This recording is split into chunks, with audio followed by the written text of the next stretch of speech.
Mas bumuti na ang kalagayan ng Navotas Fish Port matapos simulan ang rehabilitasyon at pagpapalawak nito.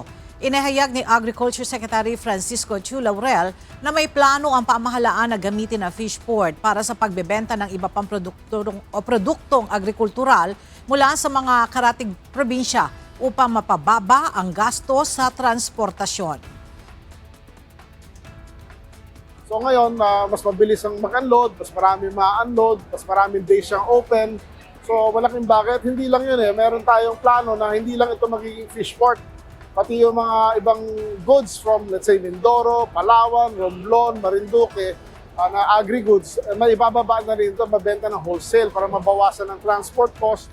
Ang Navotas Fish Port ang premier fish port natin sa buong bansa. Pag naayos natin ang Navotas Fish Port, yan ay nagsisignify na bubuti at patuloy na bubuti yung mga regional fish ports, municipal fish ports natin. At malaking epekto yon sa kabuoang fishing industry.